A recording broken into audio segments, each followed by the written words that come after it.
안녕하세요. 신동명 노무사입니다. 오늘은 슬기로운 직장생활 6번째 시리즈고요. 직장생활 시 조심해야 할 말이란 주제로 말씀을 드리겠습니다. 제가 예전에 군대에서 말년에 당직을 쓸 때 친한 당직사관이랑 같이 섰어요. 중사였는데 뭐 이런 얘기 저런 얘기 하다가 요즘 원래 군대에서 갖고 있으면 안 되는 이런 책 같은 거 또는 뭐 먹는 거 이런 것들을 자주 먹는다. 우리 때는 안 그랬는데 이렇게 제가 좀 편하게 얘기를 한 적이 있어요. 그랬더니 그때는 맞아요. 요즘에 그렇지 이렇게 얘기를 해줘서 그냥 전 무심코 넘겼거든요. 근데 이제 그날 밤에 갑자기 제가 있는데 막 뒤집어가지고 검사하는 걸 한 거예요. 저는 정말 이제 농담이랑 편하게 했었는데 그때 이제 그것 때문에 부대가 발칵 뒤집혔고 제가 이제 말년에 엄청 이제 욕을 먹었죠. 왜냐면 네가 쓸데없는 얘기를 해가지고 난리가 났는데 너 말년 병장이라고 그럴 수 있냐 이렇게 얘기를 좀 들었었던 기억이 있습니다. 그래서 사회 나오기 전에 크게 한번 홍역을 치른 적이 있었는데요. 이게 말이라는 게 굉장히 중요하구나 이제 사실 그럴 때 살짝 느꼈었던 거기도 합니다. 일단 이제 회사에서는 차별이나 불편하게 느낄 수 있는 말은 조심을 해야 되는 것 같습니다.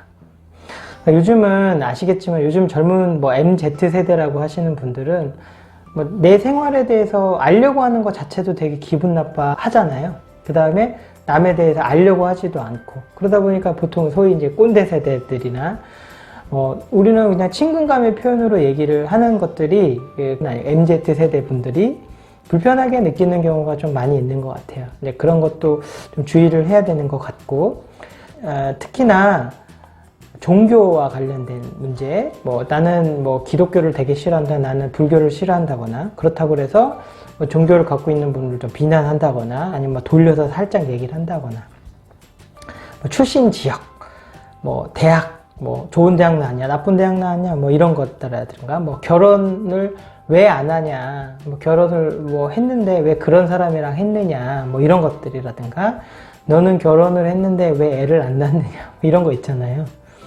그 다음에 진짜 요즘은 그런 분들은 없겠지만 키나 몸무게 같은 용모와 관련되어 있던 얘기들을 남녀를 구분하지 않고 그런 얘기들을 좀 편하다는 이유로 그렇게 얘기를 하는 경우들이 있습니다.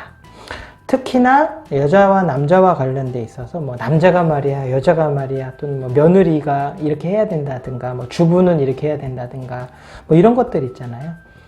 그 차원을 좀 넘어서 성희롱이나 괴롭힘으로 발전할 수 있는 그런 폭언 같은 경우, 또는 편하자고 하는 말들인데 그런 말들을 잘못하게 되면 소위 말해서 직장생활이 꼬이죠.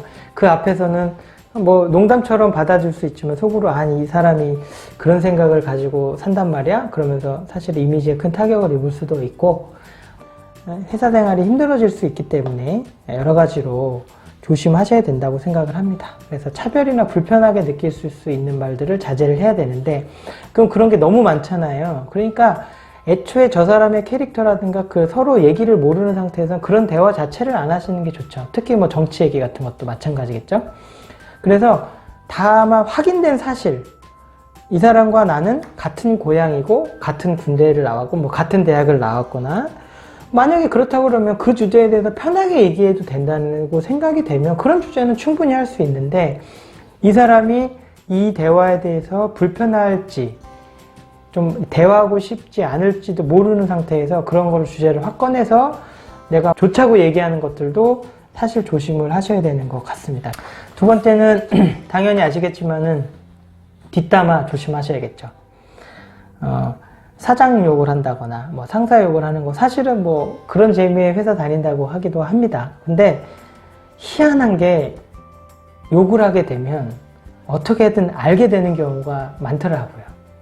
그분이 전에 들었던 몰래 들었던 아니면 같이 있었던 사람이 배신을 하든 어쨌든 내 입에서 어떤 사람의 욕을 한다. 특히나 사장이나 상사 욕을 하게 되면 그게 귀에 들어갈 수도 있고 문제가 될 수도 있고 영원히 찍히는 거죠. 내 앞에서는 그렇게 알랑방구를 끼던 뒤에 가서 내 뒷담화를 해. 그걸 기분 좋아할 사람은 아무도 없잖아요. 그러다 보니까 그런 것들은 정말 조심을 하셔야 된다고 생각을 합니다.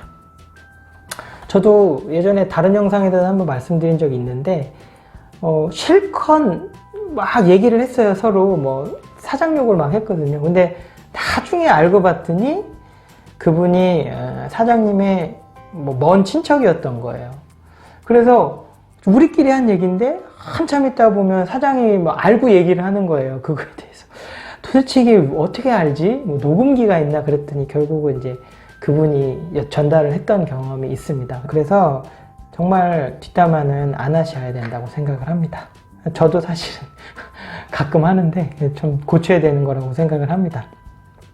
그래서 어떤 책에 보니까 그런 말도 써 있더라고요.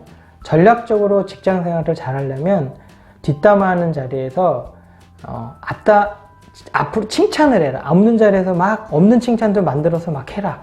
그러면 그게 그 상사나 동료에게 들어가면 당신의 사회생활이 편할 거다. 이렇게 조언을 하는 책도 봤습니다.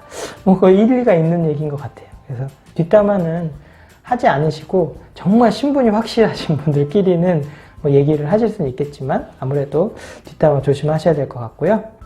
세 번째는 비밀 누설이죠. 뭐 생활하다 보면 서로 직장생활 고민도 할 수 있고 사생활 고민도 할 수 있어서 야 이거 너만 알아? 뭐 이렇게 얘기를 하는 것들이 있는데 사실은 직장에서 너만 알아라고 하는 얘기는 사실은 다 알자는 얘기랑 똑같은 얘기인 거 아시죠? 절대 비밀은 없습니다. 그래서 사실 비밀이라고 얘기도 하시면 안 돼요. 근데 어쨌든 저쨌든 내가 비밀이라는 걸 들었으면 정말로 아예 그거에 대해서는 절대로 얘기를 하시면 안 되고요. 특히 뭐 성희롱이나 뭐 괴롭힘 관련해서 어떤 얘기를 들었는데 그거를 뭐 희화해가지고 동료들이랑 공유를 한다거나 아니면 나쁜 영향을 끼치는 행동을 하시게 되면 나조차도 비밀을 들어서 그거를 옮겼다는 이유만으로 직장 내 괴롭힘 또는 직장 내 성희롱의 가해자가 같이 될 수가 있거든요. 그래서 법적으로나 사회생활에 뭐 징계 사유도 될 수 있기 때문에 비밀 관련해서는 안 듣는 게 제일 좋지만 어쩔 수 없이 들었다면 절대로 그런 거는 편하다고 해서 얘기를 하시면 안 되죠. 아까 제가 군대 사례에서처럼 그렇게 큰 일이 날 수가 있습니다. 좀 조심을 하셔야 될 것 같아요. 자, 그래서 확인된 관계에서 확인된 사실만 대화를 한다. 아까 말씀드렸고, 두 번째는 말하는 것보다는 잘 들어주는 게 제일 좋습니다. 말 잘하는 법, 어떤 책을 봐도 최고의 대화는 경청이라고 다 얘기를 하잖아요. 그래서 신입 때라든가 초반에는 말을 잘 들어주는 연습을 하시는 것만 해도 저 사람은 정말 말 잘한다는 얘기를 꼭 들으실 거라고 생각을 합니다. 그리고 마지막으로 사실 맨정신이나 일할 때 말실수하는 경우는 그렇게 많지는 않은 것 같습니다. 그때 사실은 이제 술자리, 또 체육대회 뭐 이런 데서 약간 취기가 올라서 내가 이런 말을 해도 된다. 뭐 야자타임 같은 때 이런 거 때 실수를 하게 마련이거든요. 그래서 항상 술과 관련해서는 술을 드실 때는 언제나 내가 말실수를 하지 않도록 항상 주의를 기울이시고 생활을 하시는 게 좋겠습니다. 오늘은 뭐 직장 생활 할 때 조심해야 할 것들에 대해서 좀 말씀을 드렸는데 다 아시는 내용인데 제가 간단하게 정리를 했으니까 뭐 가볍게 보시면서 내가 이럴 수도 있겠구나, 조심해 봐야겠구나 이런 생각을 좀 해보셨으면 하는 마음으로 준비해 봤습니다. 감사합니다.